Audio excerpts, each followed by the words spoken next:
골로새서 1장 19절부터 23절 말씀은 제목이 그리스도 안에서 화해를 이룬다라고 하는 그런 말씀입니다. 하나님께서는 처음에 인간을 또 이 땅을 이 하늘 모든 것들을 그분이 원하시는 그 목적과 또 그 섭리대로 창조를 하셨는데, 최초의 인간 아담과 이브가 자신들의 욕망, 하나님과 같아지고자 하는 것, 그 다음에 또 그런 사단의 꼬임에 넘어가서 자신들이 원하는 그 길을 가다가 멸망의 길로 빠지게 되었죠. 그렇게 빠지게 됐는데, 그래서 결국 어떻게 되었냐? 하나님과 인간 사이에 커다란 갭이 생기게 되었다는 것입니다. 그리고 그 사람과 하나님의 관계뿐만 아니라 이 땅에 일어나고 있는 일들, 구약에서는 바벨탑 사건이라든지, 또 우리가 신약 시대에 와서도 그런 로마정의 그런 사람을 향한 횡포, 또 중세 시대에는 개인이 하나님의 말씀을 읽지 못하게 하려고 했던 그런 수많은 악한 일들, 그런 것들을 우리가 바라볼 때 정말 사람뿐만 아니라 이 땅에 일어나는 정치적인 일들, 그리고 또 사회적인 일들, 그리고 또 어떤 환경 파괴 문제, 수많은 문제들을 생각해 볼 때 하나님이 본래 의도하시고 섭리하고자 하셨던 그 방향과 다른 쪽으로 가는 것들, 그런 것들이 너무나 많다는 거죠. 근데 이제 하나님께서는 우리 오늘 20절을 보면 정말 예수님의 십자가의 피를 통해서 화평을 이루셨다는 거예요. 그래서 그 화평을 이루셨기 때문에 하늘에 있는 것이나 땅에 있는 것들이나 모든 것들을 화해시키셨는데, 우리 21절에 보면 우리가 우리의 사악한 행위로 인해서 우리 생각 속에서 원수가 되었다라고 하는 말씀이 있어요. 그러니까 우리의 그런 사악한 행위로 모든 것들이 시작이 됐던 거죠. 아담과 이브가 그랬었고, 또 우리가 우리 자신을 점검해 볼 때도 과연 하나님의 말씀과 하나님의 뜻을 구하며 사는가, 아니면 내 욕심과 내가 바라는 것들, 내가 하고 싶은 것들, 그것에 빠져서 살아가는가, 내가 이 땅의 삶에서 누리고 싶은 것, 남들보다 더 많이 갖고 싶은 것, 그런 것에 빠져서 살아가는가, 아니면 내가 하나님의 영광을 찬송하고 또 그 복음을 전하고 하나님 말씀대로 살아가는 그 주님이 기뻐하시는 뜻을 또 추구하고 사는가 생각해 보면, 우리의 생각과 마음속에 수많은 사악한 마음들이 있다는 것을 우리는 어렵지 않게 발견할 수가 있고, 우리는 또 그러한 부분들로 또 끊임없이 또 번민하기도 하고, 또 때로는 예배드릴 때 하나님 뜻대로 살아야지라는 마음을 가지기도 하지만, 또 때로는 그러한 세상의 욕심에 빠져서 정말 헤어나오지 못하고, 또 그것을 진리인 양, 또 그것이 삶의 방향인 양 착각하고, 또 그러한 주님이 기뻐하시지 않는 걸로, 주님이 최초에 창조하실 때 의도하신 것들이 아닌 그 방향으로 하나님을 찬송하는 것은 그냥 아예 잊어먹고 하루를 살아가는 경우도 많습니다. 그래서 그러한 우리의 사악한 그런 행위들, 그런 걸로 우리가 이제 원수가 되었는데, 22절을 보면 예수님께서 이제 십자가를 지셨죠. 그래서 자신의 그 육체의 몸으로 이제 화해를 이루십니다. 자, 그런데 22절 한번 보시죠. 거기 굉장히 중요한 이야기가 나옵니다. 무슨 이야기가 나오냐면 예수님께서 하나님 앞에서 이제 우리를 거룩하고 흠없고 책망할 것이 없는 자로 제시하려고 한다고 하셨다고 하는 그런 중요한 이야기가 나옵니다. 영어로는 present라고 하는데 이게 명사로는 선물이고 그 다음에 동사로는 이제 제시하다, 선물하다 이런 거죠. 이렇게 뭔가 준비한 것을 보여준다라는 거예요. 우리 PPT, 프레젠테이션이라고 하잖아요, 명사형으로. 그래서 예수님께서 정말 하나님 앞에서 뭔가를 이렇게 보여주려고 하셨다라는 거예요. 자신의 죽음을 통해서 뭔가 제시하려고 하셨다는 거예요. 그게 뭐냐 하면 우리를 거룩하고 흠없고 책망할 것 없는 자로 제시하려고 한다는 거죠. 이것이 굉장히 중요합니다. 그동안 하나님의 창조의 뜻대로 가지 않았던 그 모든 것들을 예수님께서 그 험한 십자가를 지시고 그 고통을 당하시고 그 길을 가심을 통하여서 정말 보여주고자 하셨던 것, 제시하고자 하셨던 것은 죄악 많은 인간을 죄악이 없는 자다, 흠이 없는 자다, 책망할 것이 없는 자다라고 이렇게 칭해 주시기 위해서 우리가 그렇지는 않지만 그렇다라고, 그런 존재가 된다라고 하는 것을 제시해 주기 위해서 정말 대속의 사역을, 십자가의 정말 부활 그 사역을 하셨다라고 하는 겁니다. 근데 이러한 예수님이 하셨던 그 구속 사역에 있어서 23절에서는 정말 인간이 해야 할 중요한 것들을 제시하죠. 그것이 뭐냐면 만일 조건이 붙었어요. 그러니까 만일이라고 하는 건 우리 이런 거죠. 만일 너가 방 청소를 해놓으면 아빠가 엄마가 1,000원 줄게 라고 하면 그것을 하면 1,000원을 주는 것이고 하지 않으면 주지 않는 것입니다. 만일 야근을 하면 1시간에 2만 원을 주겠다. 그럼 야근을 하면 2만 원을 주는 거고 하지 않으면 주지 않는 거예요. 그러니까 그 만일이라고 하는 단어가 지금 여기서 나온다라고 하는 것은 그것을 받아들인 자, 수행한 자는 그것을 받지만 그렇지 않은 자는 그 만일 이렇게 해라 라고 했던 것들을 할 때 이렇게 된다라고 했는데 그것을 하지 않을 때는 해당되지 않는다는 거예요. 그럼 23절 말씀을 보면 자, 너희가 믿음 안에 거한다라고 했어요. 일단 첫 번째가 여기 3가지가 나옵니다. 첫 번째는 믿음 안에 거해야 돼요.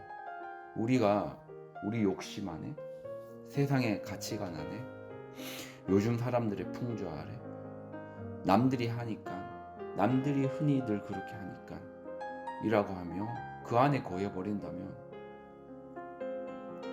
그것은 하나님의 말씀에 거하는 게 아니죠. 우리의 욕심에 거하는 것이고 세상 풍조 속에 거하는 것이죠. 세상의 가치관과 사회가 옳다고 하는 그 가치관에 거하게 되는 거죠.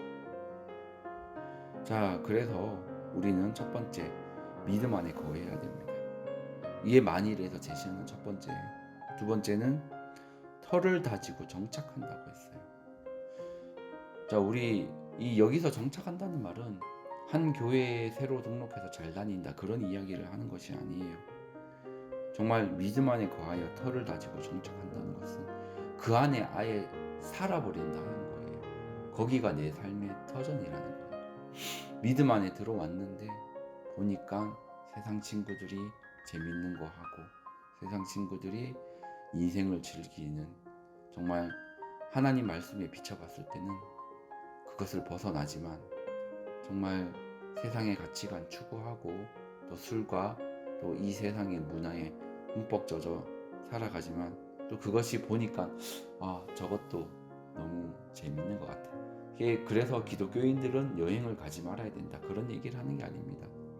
그것을 이제 중심으로 두고 그 안에 빠져버린다는 거죠. 하나님께 예배드리고 복음을 전하는 것은 어느새 뒤로 다 젖혀버린 채 그러한 것을 언젠가 뜨거운 열정과 마음과 기도로 또 모여 기도하며 나아가고자 했던 그러한 모습은 다 사라진 채 이제 그렇게 되면 안 된다라는 거예요. 그래서 자, 두 번째 할 일 믿음 안에 거하는데 두 번째는 설을 다지고 그 안에 완전히 눌러 산다는 겁니다.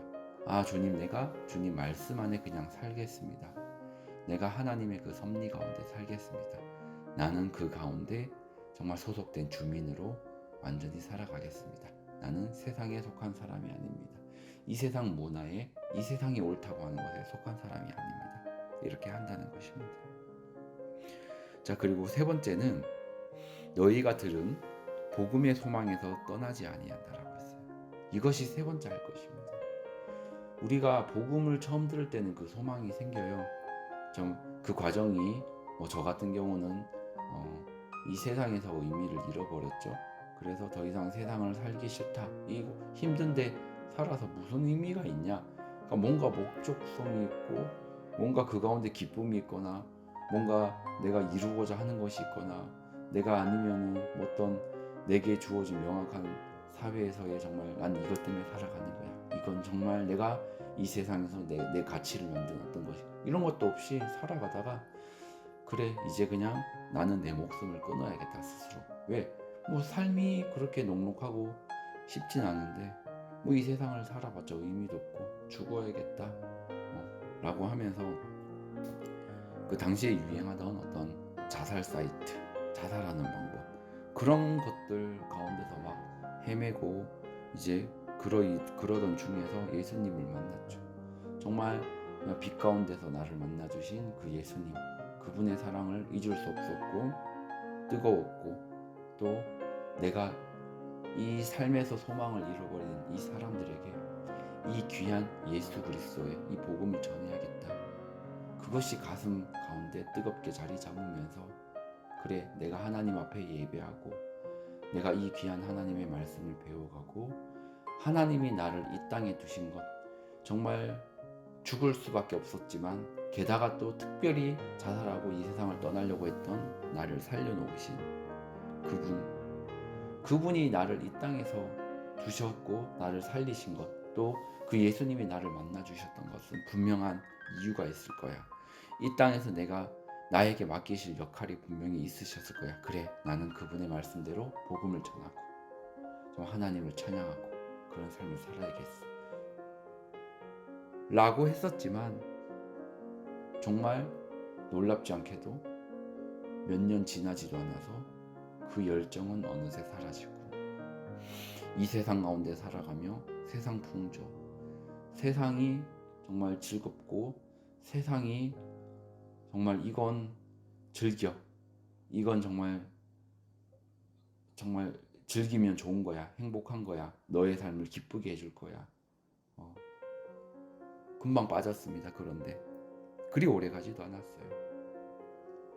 그리고 또다시 그 열정을 찾아서 또 하나님 앞에 예배드리고 그런 삶을 또 살고 교회에서 교사로 봉사하며 또 아이들을 양육하는 그런 일에 쓰임받는 것에 기뻐하며 또 살아갔지만 또 시간이 지나서 어느덧 결혼을 하고 또 내가 또 누리고 살아가야 하고 내가 또 가정에서도 해야 하고 하는 그런 것들에 또 너무 또 깊이 들어가서 어느새 복음 전하는 것 이런 거 다 뒤로 내팽겨쳐 놓는 거예요.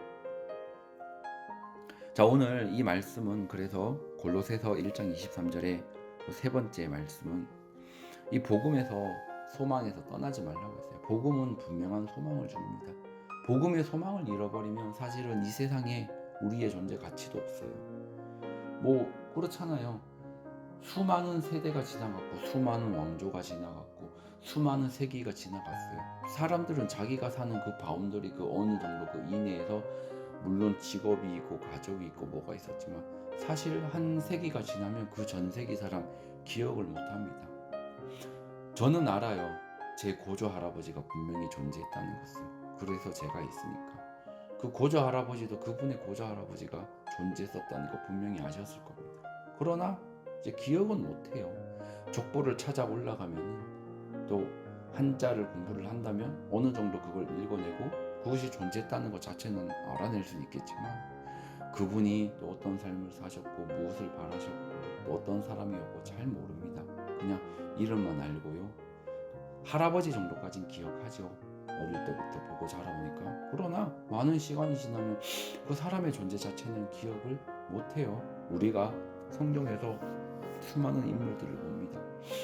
그 인물들을 보면 좀 그 사람에 대해서 자세한 설명이 있어서 좀 어느 정도 알 수 있는 사람은 있지만 대부분은 그냥 그 사람이 그런 일을 있었고 그러한 일을 조금 했다는 거지, 그 사람에 대해서 많은 시간이 지나면 아무도 기억하지 못합니다. 인간은 그런 존재예요.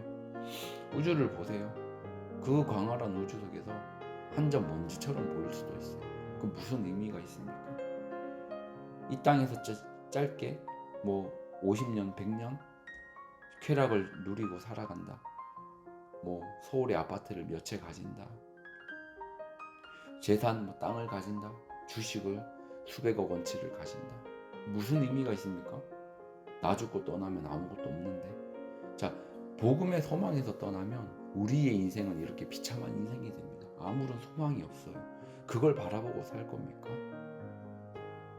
뭐 소확행, 오늘 라떼 한 잔 먹으면 엄청 행복해집니까, 인생이? 물론 지금은 좋죠. 저도 라떼를 좋아하고 라떼 마실 때 기분이 좋아집니다. 그러나 그것 때문에 인생을 살아간다라고 하는 것은 이 짧은 인생을 생각해 볼 때 아무런 소망이 없는 거예요. 자, 오늘 우리 23절 말씀 보면 복음의 소망에서 떠나지 말라고 했어요. 이게 그 만일에서 말한 세 가지 중에 하나입니다. 이 만일에서 말한 세 가지, 첫 번째, 믿음 안에 거하는 것. 네, 어떤 일이 있더라도 우리는 믿음 안에 거해야 된다. 두 번째, 그냥 왔다 갔다 이렇게 방황하는 삶이 아니라 그 안에 터를 다지고 믿음 안에 완전히 정착을 한다는 거예요. 주님, 난 믿음 안에 살겠습니다. 이 결단을 오늘 해야 되는 거예요. 세 번째, 복음의 소망에서 떠나지 않아야 된다. 복음의 소망 잃어버리면 차칫 인생은 비참해지고, 인생은 갈 길을 잃고, 인생은 그 의미를 잃어버리고, 인생은 심지어는 또 사악한 일들의 도구가 되어버릴 수 있습니다. 우리가 그래서 이 복음의 소망에서 절대 떠나지 않아야 됩니다. 자, 그래서 우리 아까 22절에서 이렇게 말했죠. 예수님은 그 십자가를 지시고 그 부활, 그 사역을 하시면서 하고자 하셨던 것은 하나님 앞에서 우리가 죄인이지만 죄 없는 자다, 흠 없는 자다, 책망할 것 없는 자다라는 걸 제시하려고 하셨다는 거예요. 근데 조건이 붙었어요. 바로 만일 그래, 믿음 안에 거하라, 그리고 그 안에 터를 다지고 정착해라, 그리고 복음의 소망에서 떠나지 말라, 이렇게 하셨어요. 그리하면 그렇게 시행하시리라 하셨던 거예요. 그래서 많은 사람이 또 착각하는 것 중에 하나는 그런 거죠. 예수님 믿어요, 교회 예배 나와요, 그러면 당연히 천국이 보장되어 있다고 생각합니다. 주님은 특별한 행위를 원하지 않아요. 뭔가 행위를 해야지 구원을 얻는다는 것은 최근에 나온 이단적인 사상입니다. 성경에서 나온 것이 아니에요. 오늘 이 골로새서 1장 22절과 23절을 봐도 그런 내용은 전혀 없어요. 너네가 11조를 해야 구원받는다. 물론 우리가 당연한 도리로서 11조를 하고 교회 봉사를 합니다.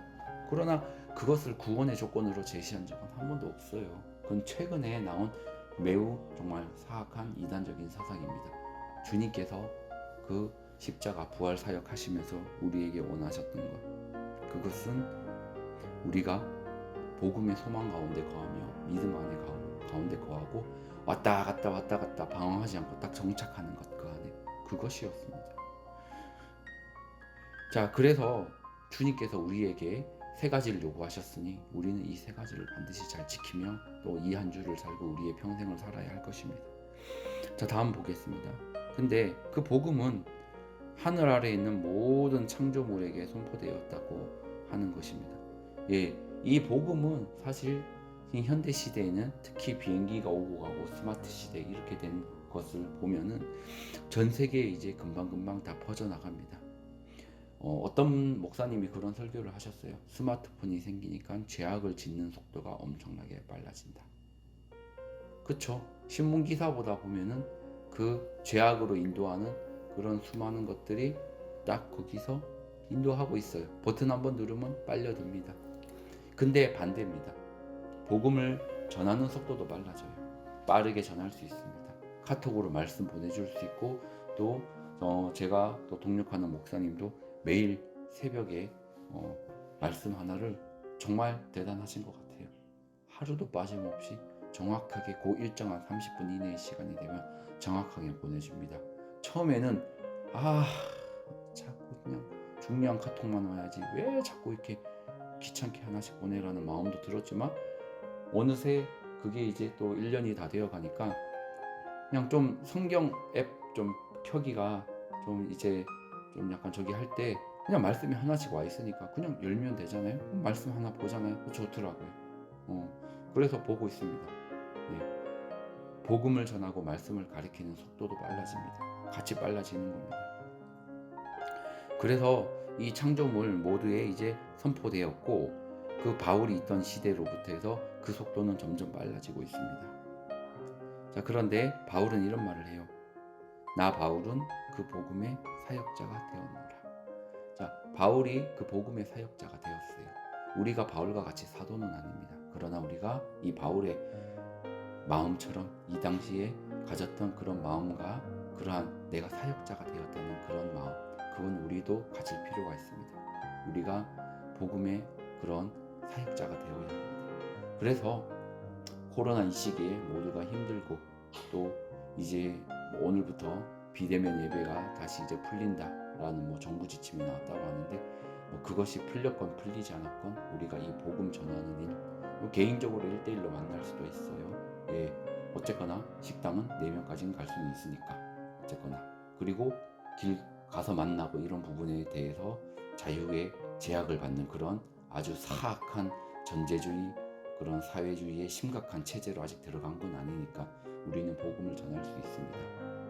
어쨌거나 우리에게 주어진 모든 자유와 모든 시간을 이용해서 또 카톡을 이용해서 또 인터넷 유튜브를 이용해서 그 모든 과정을 이용해서 복음 전하려고 하는데 우리가 함께 힘써야 합니다. 그 소망을 잃어서는 안 됩니다. 우리에게 맡기신 것이 우리가 창조되었고 우리가 지금 이 땅을 살고 있는 목적이 주님이 원하셨던 그 섭리가 우리가 그 안에 즐거워하고 주님께 예배드리기를 즐거워하고 우리 아이를 말씀으로 양육하고 복음 전하며 사는 것 그것이기 때문입니다. 그리하여 우리는 하나님을 찬송하며 높이며 그분만을 높이는 이 세상의 풍조는 다 낮은 것이고 다 좋은 것이 아니고 하나님의 말씀이 하나님의 섭리가 하나님을 찬송하는 것이 높은 것이다. 좋은 것이다. 귀중한 것이다. 이 마음을 다시 되새기며 한 주를 승리하고 평생을 승리하시기 바랍니다. 아멘.